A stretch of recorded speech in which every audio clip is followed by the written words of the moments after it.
एकादशी माता की योगिनी एकादशी। युधिष्ठिर ने पूछा, वसुदेव, आषाढ़ के कृष्ण पक्ष में जो एकादशी होती है उसका क्या नाम है, कृपया उसका वर्णन कीजिए। भगवान श्री कृष्ण बोले, नृश्रेष्ठ, आषाढ़ में के कृष्ण पक्ष की एकादशी का नाम योगिनी है।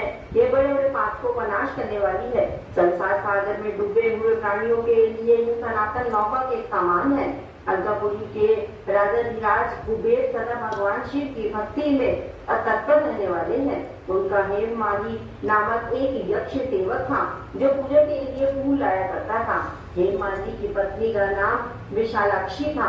वह यक्ष कामकाक्ष में आबद्ध होकर सदा अपनी पत्नी में आसक्त रहता था। एक दिन हेममाली मानसरोवर से फूल लाकर अपने घर में ही ठहर गया और अपनी पत्नी के प्रेम पाश में खोया रह गया तथा कुबेर के भवन में न जा सका। इधर कुबेर मंदिर में बैठकर शिव का पूजन कर रहे थे। उन्होंने दोपहर तक फूल आने की प्रतीक्षा की। जब पूजा का समय व्यतीत हो गया तो यक्षराज ने कुपित होकर सेवकों से कहा, यक्षो, दुरात्मा हेममाली क्यों नहीं आ रहा है? यक्षों ने कहा, राजन, वह तो पत्नी की कामना में आसक्त हो घर में ही रमण कर रहा है। यह सुनकर कुबेर क्रोध में भर गए और तुरंत ही हेममाली को बुलवाया। वह आकर कुबेर के सामने खड़ा हो गया।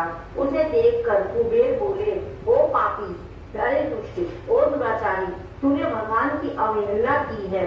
अतः क्रोध से युक्त और अपनी उस प्रियतमा से वियुक्त होकर इस स्थान से भ्रष्ट होकर अन्यत्र चला जा।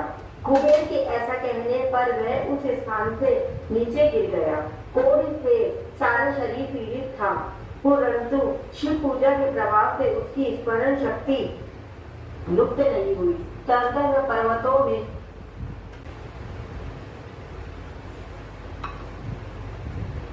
मार्कंडेय जी का उसे दर्शन हुआ।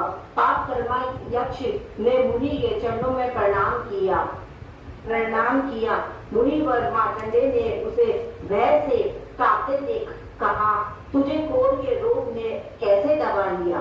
यक्ष बोला, मुने, मैं कुबेर का अनुचर हेममाली हूँ।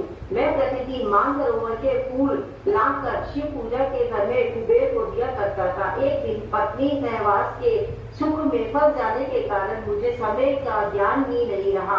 अतः राजा धीराज कुबेर ने कुपित होकर मुझे शाप दे दिया, जिससे मैं क्रोध से आक्रांत होकर अपनी प्रियतमा से बिछुड़ गया।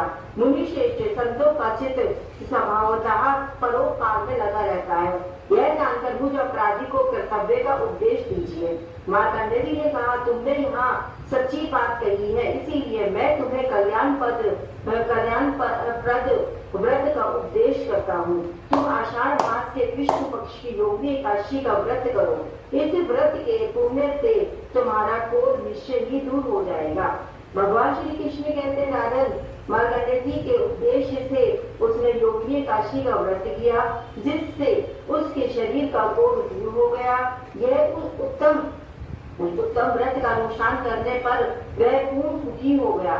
नृश्रेष्ठ, यह योगिनी का व्रत ऐसा पुण्यशाली है कि 88,000 ब्राह्मणों को भोजन कराने से जो फल मिलता है, वही फल योगिनी एकादशी का व्रत करने वाले मनुष्यों को मिलता है। योगिनी महान पापों को शांत करने वाली और महान पुण्य देने वाली है। इस महात्म्य को पढ़ने और सुनने से मनुष्य सब पापों से मुक्त हो जाता है।